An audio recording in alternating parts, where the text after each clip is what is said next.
Okay, welcome. Very historic and intense day on Capitol Hill. First time in over, or basically 100 years. Back then they went 9 ballots over 3 days. I want to bring in John Fund. John's the editor of Hotline, with Steve Moore over at the Committee on American Prosperity, and also a columnist at National Review and one of the top authorities on election integrity, election fraud, and vote stealing. He's got a new book out, Our Broken Elections. We'll get that up in a second. John Fund, walk us through what happened today. They just adjourned. Right now, we know the pressure cooker's really up because they're behind closed doors in each other's grills. We're hearing this from people that are participants in this. Walk us through what a historic day this was, and what actually did we see happen? What we saw happen was a breakdown in trust between a significant part of the Republicans in the House and their leadership. Normally, the followers, the troops, follow the generals. In this case, the lead general, Kevin McCarthy, did not have the confidence of at least a tenth of his members, actually probably more like a fourth, if they were willing to speak privately. And what you saw at the end was McCarthy decided not to have an all-night marathon, so he called a halt to the vote after 3 rounds in a championship fight.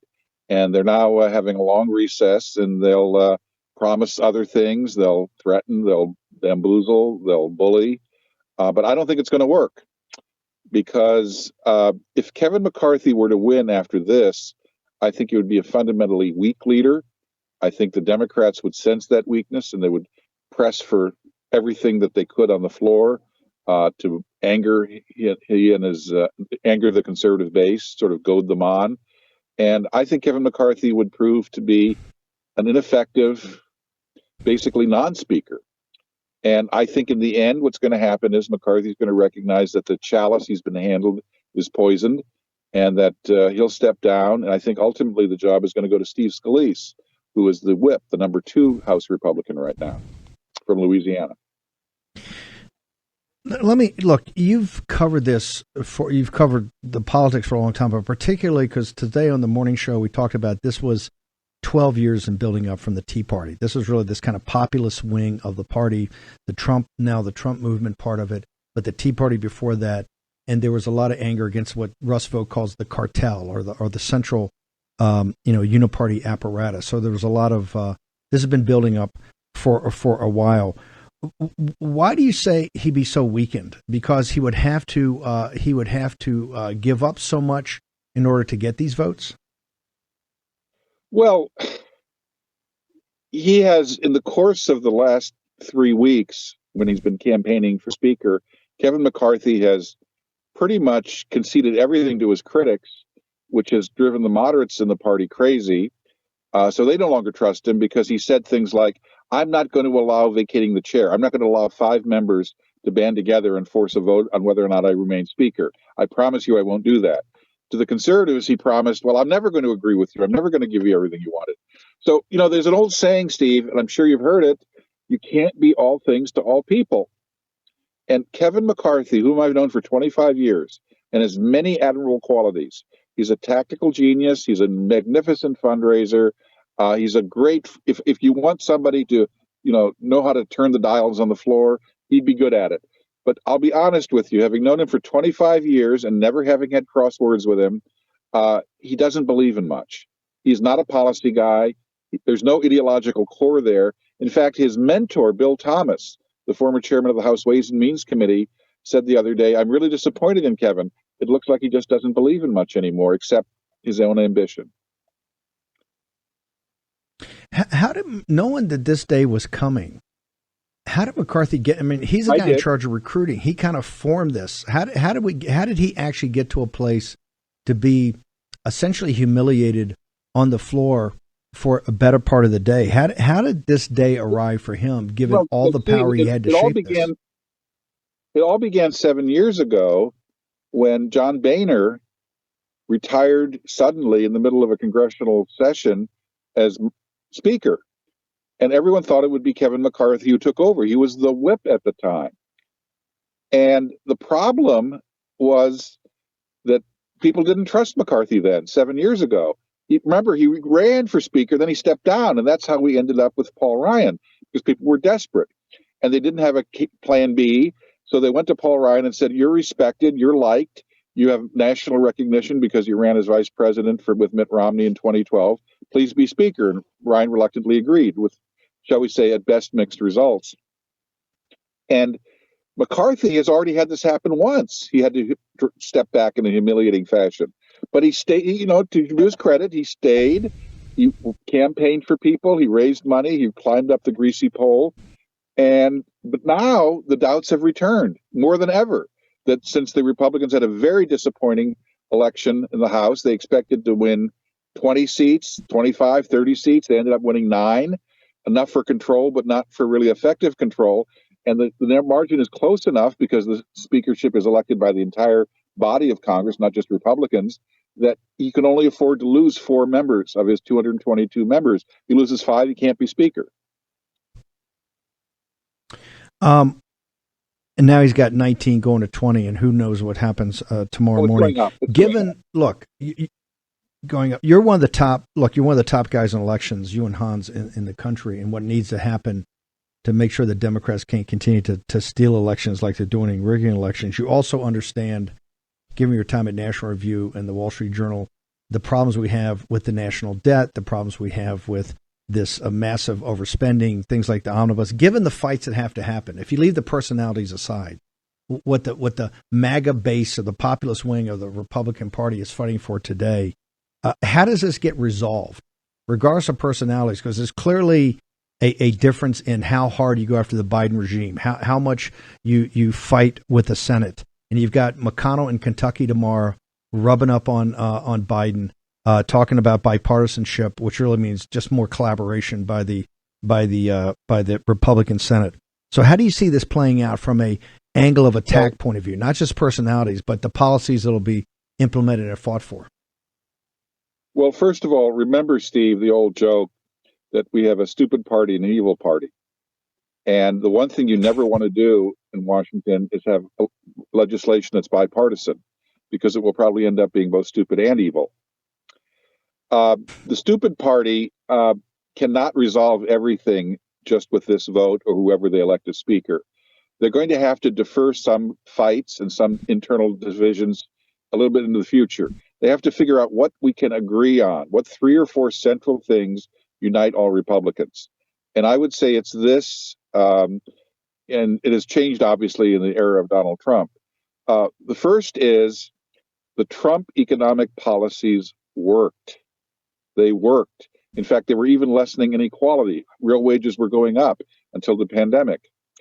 So we can agree that the Trump economic policies worked. We can agree that Trump recalibrated American foreign policy and trade policy to some extent. Now, some people want to go further. Some people want to stay where we are. Some people want to go backwards. But even Joe Biden is now beating up on China in small ways and medium-sized ways. And so the agreement on a more assertive, independent America First foreign policy, more so than the days of Mitt Romney, but probably less so than what Trump would do on his own. Then the third thing you can agree on is the Biden administration and its allies in the media have weaponized certain instruments against not only the conservative movement, but the American people. I'm talking about the IRS. I'm talking about the FBI. I'm talking about big media. I'm talking about big tech. That's why one of the good things that McCarthy agreed to in trying to gather votes for Speaker was a subcommittee, a permanent subcommittee on the weaponization of the federal government against the American people. That's very important. Abuses like that, if they're exposed and known by the American people, and there's a platform that people can use, not just C-SPAN, but your show and other shows, and they actually learn what's been done, they'll get angry. And I think that those are 3 issues. There are a couple more. Transparency in government would be another one. If you do that, then you could start taking on the Biden. Hang on. Why you're talking about this, and I got Mike Davis up too. We've got the clip from Jim Jordan's nomination speech today on the floor for Kevin McCarthy. Let's play that, and I want John Funn's analysis and commentary. Let's go ahead and rip. I rise to nominate Kevin McCarthy for Speaker of the House.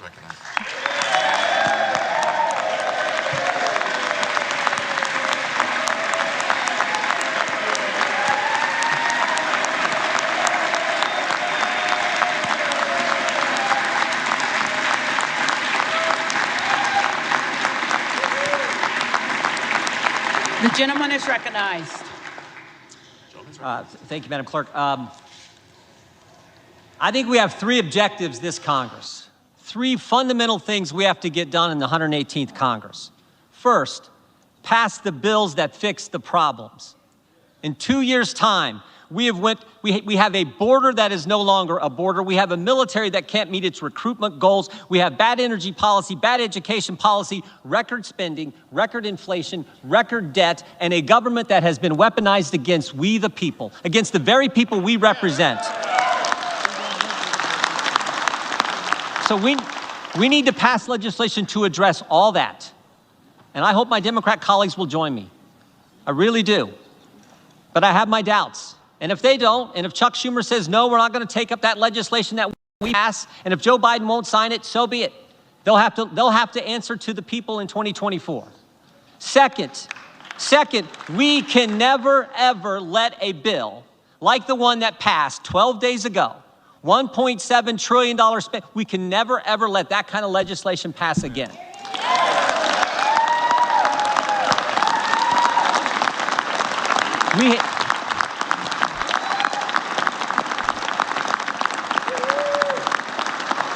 We have to pass a budget that makes sense, that's good common sense, then do the 12 appropriation bills that recognize it's the people's money, not ours, and send it to the Senate, and then stand firm on that legislation. And again, if they won't take it up and Joe Biden won't sign it, we can stand firm on a CR or something. We can have that fight, but we are not going to have what took place a week and a half ago ever happen again. And then finally, third, and this is important, we got to do the oversight, do the investigations.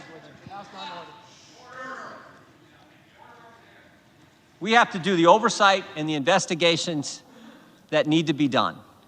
This idea that bureaucrats who never put their name on a ballot but think they run the country, who have assaulted our constituents' First Amendment liberties, they need to be held accountable. That has to happen. We need to do it.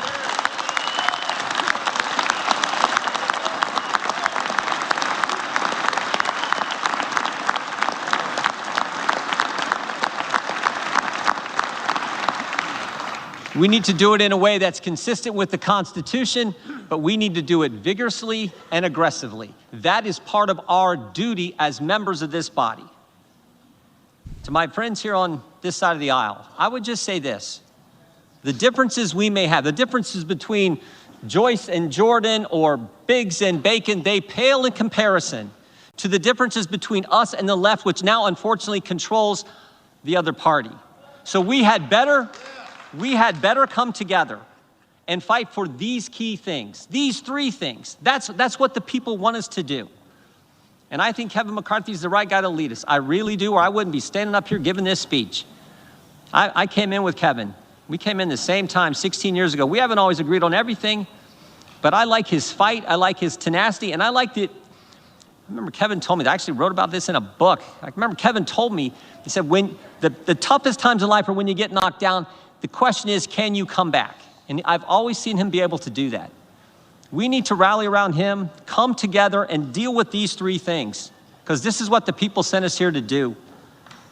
My favorite scripture verse is 2 Timothy 4:7. Paul's the old guy giving advice to the young guy, and he says, fight the good fight, finish the course, keep the faith. I like the verse because it's a verse of action. Fight, finish, keep. Not wimpy words, words that I think fit America. That's what the American people want us to do. They want us to fight for the things they care about and they elected us to do. And we should all remember, only about 12,000 people have ever had the opportunity to do what we're doing today, sit in this body, serve in this Congress. It is a privilege. It is an opportunity.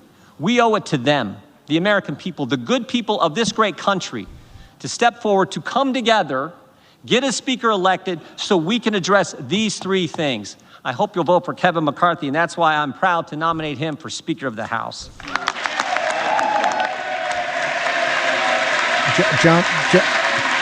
John Fund, you've been around a long time. Your analysis of that speech, sir.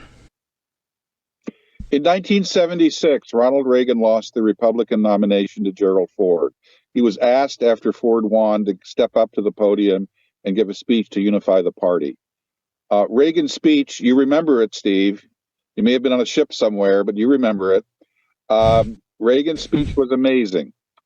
But he barely mentioned Gerald Ford because it was about policy and principle and what had to be done. And Ford was crushed because it wasn't about him. Well, I counted the speech for 4 minutes and 45 seconds. Jim Jordan talked about what the party should represent and be. And then he said the omnibus bill we passed 12 days ago. Well, it passed with the passive acceptance of Kevin McCarthy. That speech was like Mark Antony's speech about Julius Caesar, except that instead of I come to praise Caesar, not to bury him, I come to bury McCarthy, not to praise him. And I think that was a funeral dirge for Kevin McCarthy, not a nomination. A funeral dirge. John, how did people get to the new to the hotline morning newsletter? How did they get to you on social media, and how do they get the book? Well, I'm on Twitter at John Fund, the new Twitter, shall we say. I certainly have nationalreview.com. But the best thing for your listeners and viewers, Steve, is just Google Committee to Unleash Prosperity, Committee to Unleash Prosperity.org. And easy place to sign up on the newsletter. We have 80,000 readers. It's free. There are donors around the country who want your viewers to get it for free. It's one of the best possible sources of information. We will make sure we get that up there. We'll get everybody to sign up. John, thank you for taking time away today to join us for your assessment. Appreciate it. Thank you. John Fund, one of the smartest guys around. I want to bring in Mike Davis, another fighter. Mike, first off, your comments and your observations on Jim Jordan's nomination speech for Kevin McCarthy. Do you agree with John Fund? It was like Mark Antony's, it was equivalent to Mark Antony's funeral oration for Caesar. It wasn't the most rousing speech. It was, I kind of thought it was the kiss of death when I listened to it. Here's the problem with all of these people who are advocating for McCarthy. Why couldn't any other Republican do what they're saying that McCarthy needs to do? They're saying we need to elect a speaker right away so Democrats don't have Hakeem Jeffries become a speaker. That's just nonsense. There's no way that's going to happen. And then we need a speaker right away so we can move forward with investigations in the House. Well, McCarthy hasn't even picked all the committee chairmen. They haven't hired the staff, so they're not ready to go on these investigations anyway. So what's the argument for Kevin McCarthy versus, say, Steve Scalise? Like, I'm just not understanding why there's such a compelling need to have Kevin McCarthy. He's been through 3 House votes now. He lost 19 Republicans on the first one, 19 Republicans on the second one, and unbelievably, he lost 20 on the third. He's losing support. It's time for him to pack up. He moved into the speaker's office yesterday or today, whenever it was, prematurely. It's time to have the movers go get his stuff and get out, because he's now the one who's slowing down the Republican agenda because he doesn't have Republican support to become speaker, just like last time. He does not have the Republican support to become speaker because he didn't earn the Republican support to become speaker. He didn't win enough House seats this election, as John talked about, so he can have the margin to make up for the defects. And so it's time for him to bow out, and let's look at Plan B. And there is a Plan B, and it's Steve Scalise, because he's the one who can unify the Republican Party, Republican House, and actually get elected Speaker. Well, for the argument, I want to play the, and I want to make sure I read this properly. Scott McFarlane is reporting, it's on Twitter. He's reporting that, and this is General Don Bacon, I think out in Nebraska, a congressman. Bacon is saying that, and he was very vocal today about those people voting against Kevin McCarthy. Took a lot of umbrage with it. He's just reported saying now, and I'm almost quoting, if the 20 GOP dissenters don't relent, McCarthy and his team will have to go seeking Democratic votes with sweeteners, including added committee assignments. Now, McCarthy's team has been pushing this thing of a coalition government where you have, quote unquote, some blue dog Democrats join with neoliberal neocons like General Bacon and others form some sort of, make up with the MAGA Republicans with some sort of Democratic votes. The Democrats have been saying at the thing that ain't happening, right? They're voting for Hakeem Jeffries every time. But is that a threat that the savvy people in Capitol Hill are going to take seriously, or is this just more bluster? It's going to backfire. It shows that Kevin McCarthy is making this about Kevin McCarthy and not the House Republican Conference, not about conservatives, not about America. This is about Kevin. He wants to win the speakership at all costs, and he's willing to do whatever it takes to get there. Remember, is he even conservative? Who knows? It's just whoever he needs to appease that moment to get power. He's a chameleon, and he's not fit to be the Speaker of the House. He doesn't have he doesn't. I don't know what his guiding principles are other than he wants to be the Speaker of the House. Kevin McCarthy's guiding principle is Kevin McCarthy, and that's it. And he's proving this by making the House go through vote after vote after vote, threatening to form a coalition government with Hakeem Jeffries and Democrats to dilute Republicans' power. He's just proving this is not about the country, the House Republicans, conservatism. This is about Kevin McCarthy. Given that a lot of what they call the dissenters were the MAGA Republicans and members of the House Freedom Caucus, they're saying, "Hey, look, it's only 20 people, right? Kevin's got 200 votes. These people are just a nuisance." Compare that to the historic nature of what's happened. Because in the past, either people got in the first round. If they didn't have it, they wouldn't run. They would walk away. Compare it what the MAGA Republicans have done here on kind of a historical basis. This is so important. We haven't had this contested of a House speakership race. What I think it was like 1922, 100 years ago, when there were 8 rounds. This is critically important. This is going to be the only federal body that Republicans control. It is critically important that we have someone in there who is actually conservative, who understands and appreciates conservatives, populist conservatives, and will fight for those people. And what we've seen with Kevin McCarthy in his years in leadership is he's more concerned about appeasing the swamp, the D.C. lobbyists, the corporate interest in D.C. He doesn't give a damn about populist conservatives. And he's proven that time and time and time again. And we saw this with COVID. Where was he on COVID? Why wasn't he raising holy hell when the federal government, the CDC, was closing schools and locking us down during COVID? Where was he? Where was he during the BLM and Antifa riots? Where was he when Democrats want to use their gender chaos in schools, where they want to have boys and girls bathrooms, where they want to give gender affirming care, which is surgeries and pills to minors because they think they're a tomboy? Where has Kevin McCarthy been on any of these issues? Kevin McCarthy, what he does is he does the fundraising circuit. He flies around on a plane, raises a ton of money from corporate lobbyists at these fancy places all over America. He's very good at fundraising. But where is he as a red-pilled conservative warrior fighting for America when the Marxist left has been trying to destroy our country on overdrive since 2020 with COVID, with BLM, with gender chaos? Where has Kevin McCarthy been? Mike, how can people follow you? The next couple of days are going to be intense and historically important, and important for everybody that's focused on the direction of the country. How can people follow you?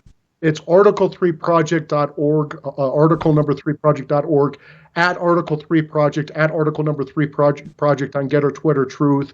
And the personal is MRDDMIA, MRDDMIA. Remember this: when big tech was canceling conservatives, kicking President Trump off of social media, Kevin McCarthy was taking their money, doing their bidding. He has disqualified himself. He can't win. He needs to pack his stuff and get out.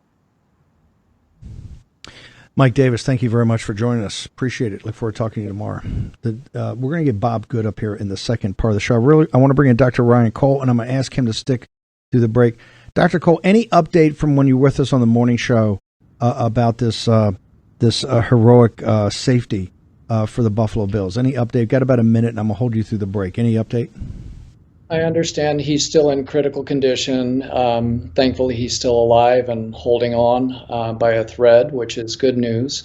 And I think we're all hoping and praying that he pulls through and has a recovery that will amaze us all. But that's the update. He's still in critical condition, and that's concerning.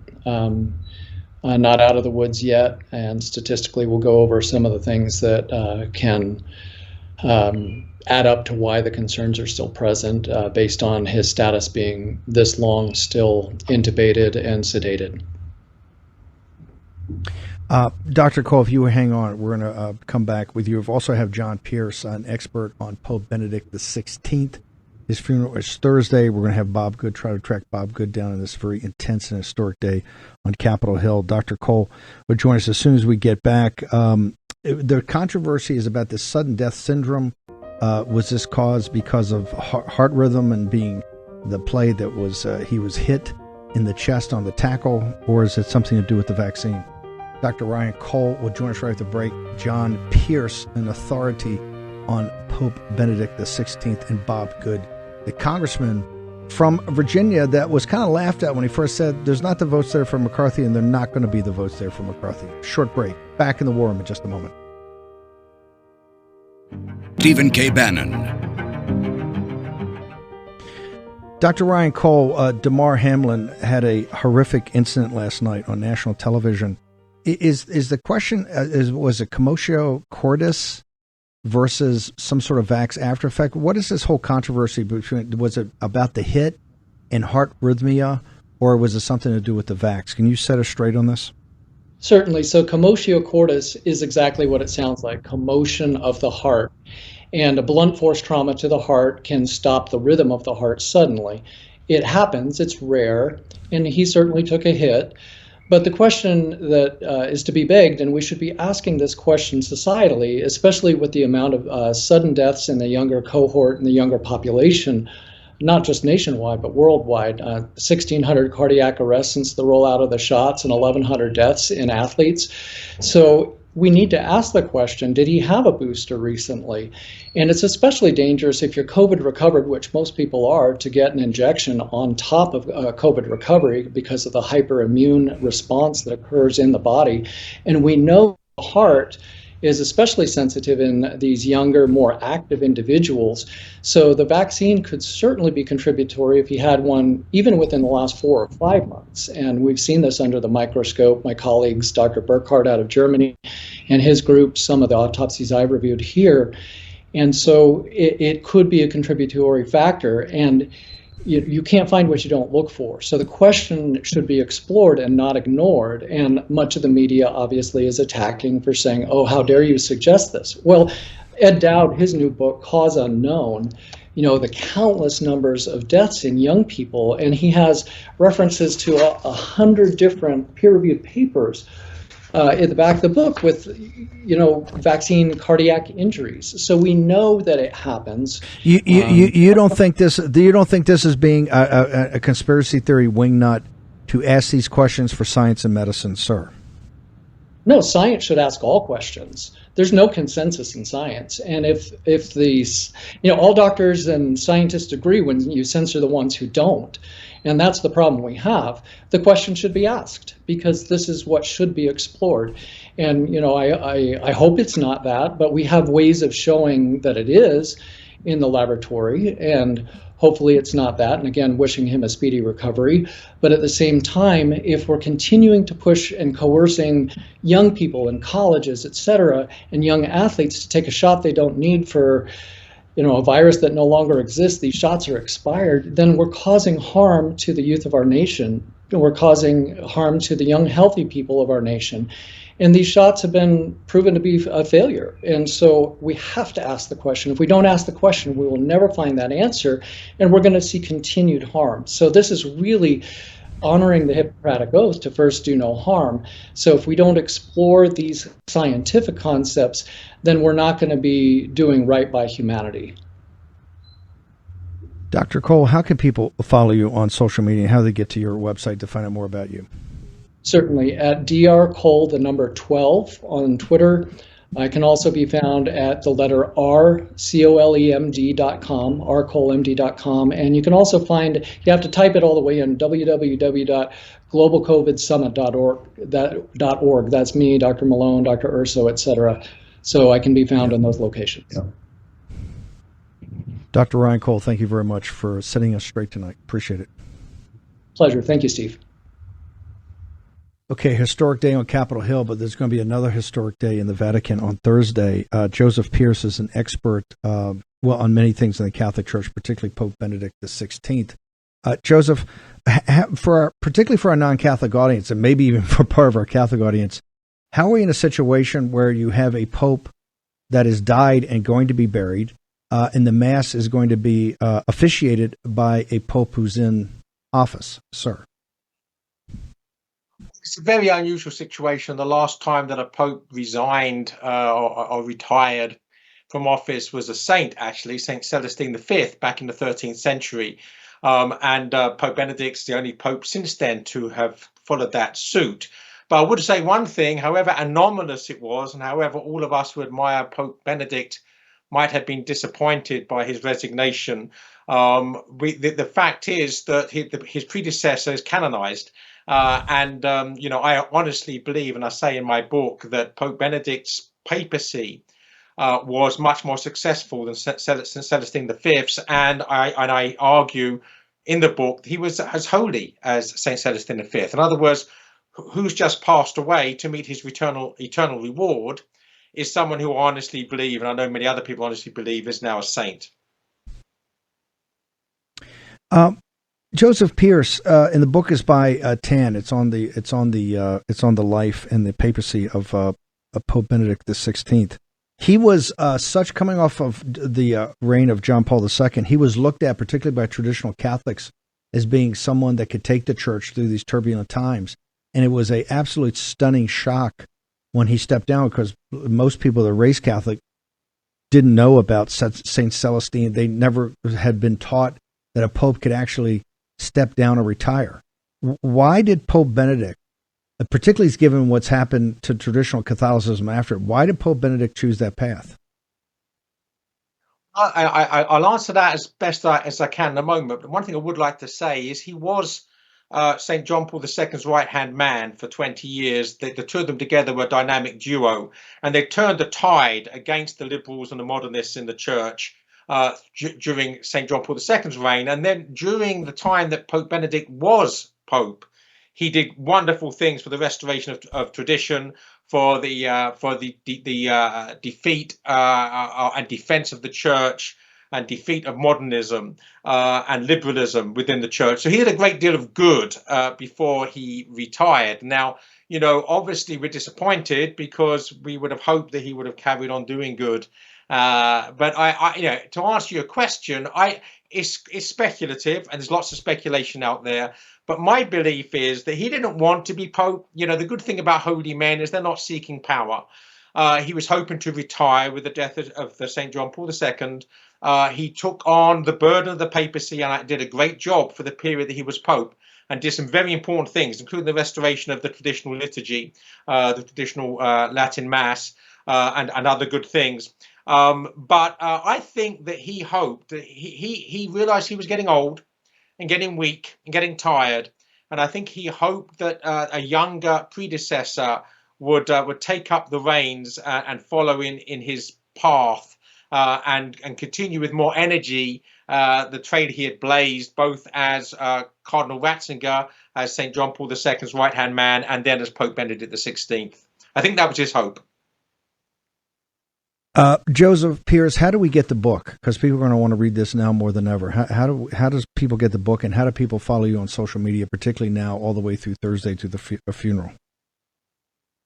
Well, they can certainly follow me and find out how to get the book at my personal website, which is jpearce.co, jpearce.co, and they can buy the book directly from the publisher at tanbooks.com. Joseph, thank you very much. Look forward to having you back before the funeral on Thursday. Thank you very much, sir. My pleasure. Thanks so much for having me.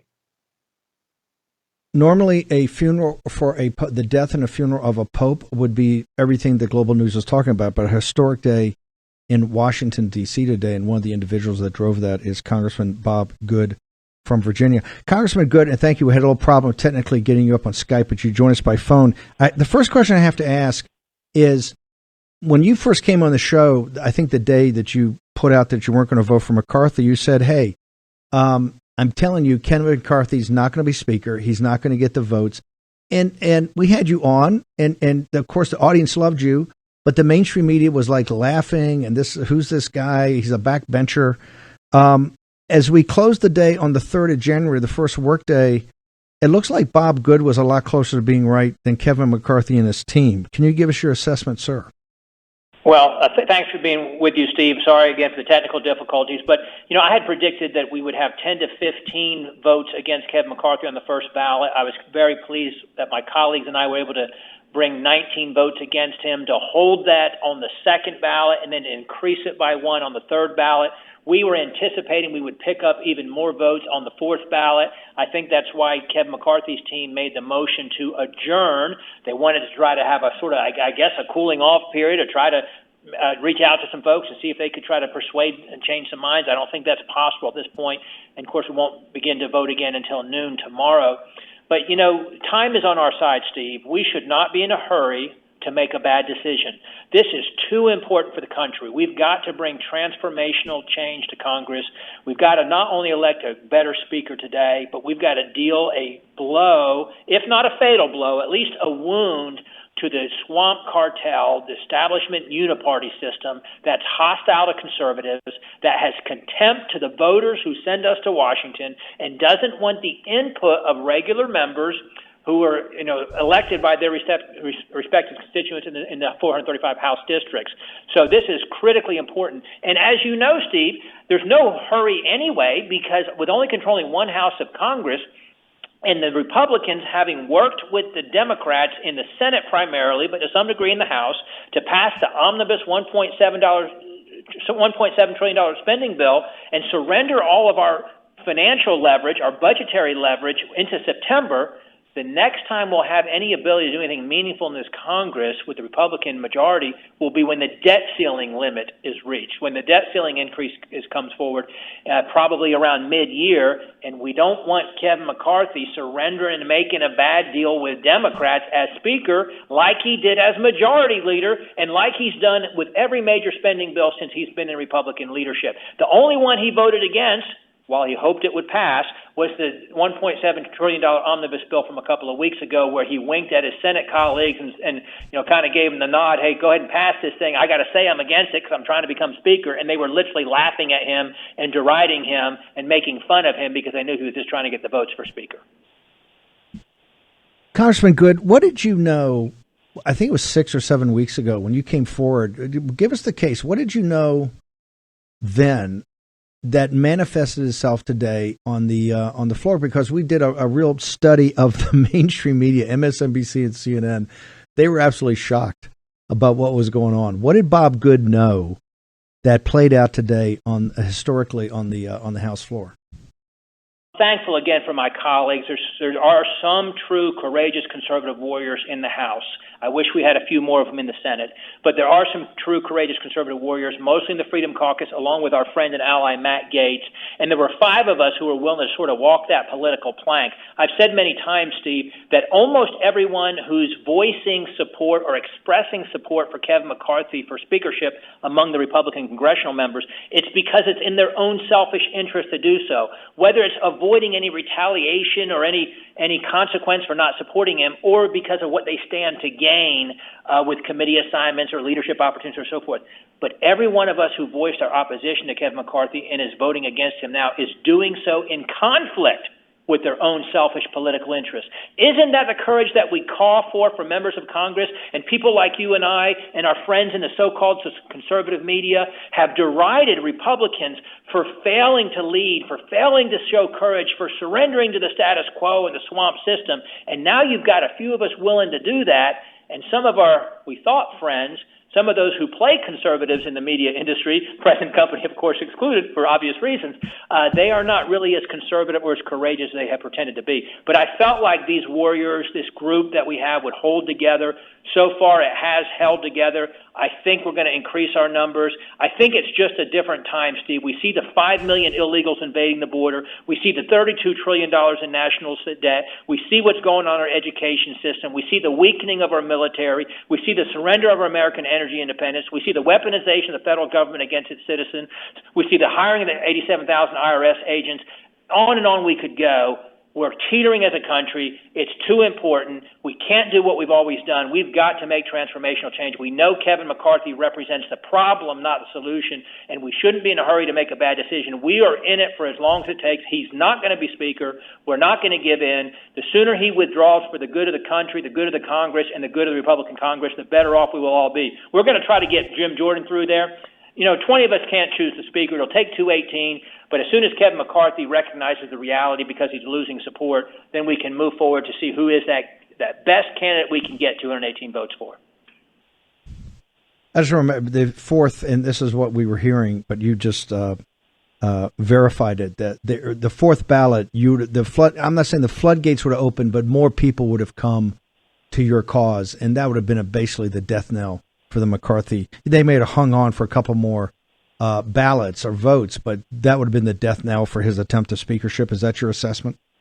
Well, I think it's clearly you want momentum and you want to see us picking up votes, at least holding a lot of pressure on us, as you know, we're in the House floor with 415 or so members who aren't voting the way we're voting, and there's pressure to cave and to give in. Everybody's tired. Everybody wants to go. You're taking incoming, if you will. You're taking the artillery from folks in the media, who are supposed to be your friends and all. But again, this is what we signed up for. This is why we came to Congress. This is our moment, and we are here for just such a time as this. So we're willing to do whatever it takes to get this across the finish line. And yes, we believe we were going to pick up votes on that fourth ballot. And once that begins to happen, people are loyal until they're not loyal. And the people who are supporting Kevin McCarthy in the Congress, it's because they think it's in their best interest to do so. Once they realize he's not going to be Speaker, they're going to be looking for other options. And you're going to see some of those other 434 members of the Congress, 221 other Republicans, who are going to start to say, maybe it could be me, maybe I could be Speaker. And we're going to have the opportunity to vet those candidates publicly right there on the House floor, or if we adjourn to Republican conference meetings, we'll do it there. Congressman Boebert was on in the last hour, and she said this morning it was quite nasty in the conference. In fact, Mike Rogers got up and basically threatened. She called it out. She said Mike Rogers stood up and said that if anybody that stood up today on the House floor and voted for Kevin McCarthy would be stripped of their committee assignments. I heard also directly from people, a part of your 19, during the second and third ballots, that the knives are out in the cloakroom. Can you tell our audience the personal pressure that the 20 of you are under? We had a conference meeting. We had a conference meeting this morning, and it was really an orchestrated attack, kind of trying to throw we as the Christians into the lion's den, if you will.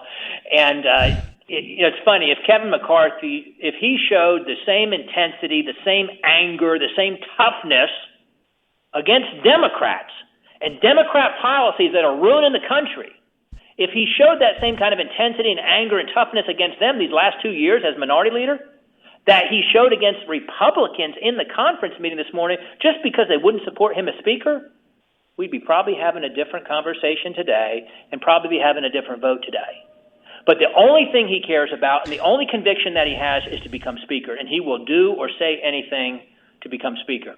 And so, yes, you saw that on full display this morning, and frankly, it had the opposite effect of what they intended. It just hardened our resolve, and it confirmed what we already knew, that our cause is just, and we've got to defeat him for Speaker. And so I think it really just solidified that support. And we had many members who aren't part of our core group of 20 yet, but telling us on the House floor today how wrong that was, how embarrassing it was, how inappropriate it was, and really it soured them on McCarthy. Now they're going to be summoning their courage in different increments and at different paces, of course. But we're going to win the battle. We're going to do what it takes. And as far as I'm concerned, we are done with Kevin McCarthy. There's no more conversations to be had with him. There's no more negotiations to be had with him. He's an untrustworthy, weak leader who doesn't have any core convictions except becoming Speaker. Any deal you made with him, you couldn't trust him to keep it anyway. He doesn't believe in the things that he's been trying to agree to do in a desperate attempt to become Speaker. So we've got to move forward with someone else, and that's what we're trying to do with Jim Jordan and on the House floor. Congressman Good, how would this play out tomorrow for our audience? How would this play out, and what assistance can this audience be? We got about 2 minutes.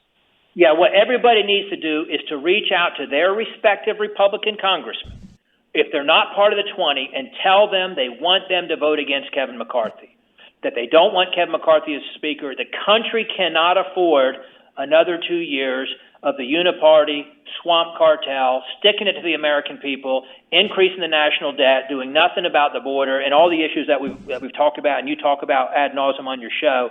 They need to reach out to the Republican congressman and say, hey, why aren't you voting for Jim Jordan? He's the most popular Republican in the country on the congressional body anyway. Second most popular Republican in the country. But on the congressional side, he's certainly the most popular. And you know what? He's a loyal, faithful soldier. He's a humble warrior, a courageous conservative who will answer the call of duty, even though he's not seeking it to become Speaker. That's why we want him as Speaker, because he's the opposite of Kevin McCarthy. The number is 202-225-3121. That's the main switchboard. Ask for your member of the House of Representatives and get the word out. Congressman Good, how can people in this very historic and intense time follow you on social media, sir? They can go to good.house.gov, good.house.gov, which is our website, and then from there they can get all of our social media sites as well. Good.house.gov. No E in good, just good. Congressman Good, as a Virginian, I can tell you your profile and courage, sir, is contagious. You said it from the very beginning when you came on this show. It's played out exactly like you said it was. Thank you so much. Honored to have you here in the War Room, sir. Thanks for being in the fight, Steve. Proud to be with you. Thank you, brother. Wow, what a day and what a night it's going to be. And tomorrow, be back here at 10 o'clock Eastern Standard Time tomorrow. It's going to be intense. I can tell you, a historic day for the MAGA movement. Today, it's going to be intense all night tonight. I'll be up on Getter, maybe even do a live chat with Grace Chung and Captain Bannon, who was up on Capitol Hill today. Then tomorrow's going to be more intensity. Also have this whole situation with the safety of the Buffalo Bills. We're going to be drilling down on all of that. And the funeral of Pope Benedict. We'll have Joseph Pearce back and Ben Harnwell and others for commentary. Make sure you're back here at 10 o'clock tomorrow morning and get together. Follow us all night. See you tomorrow.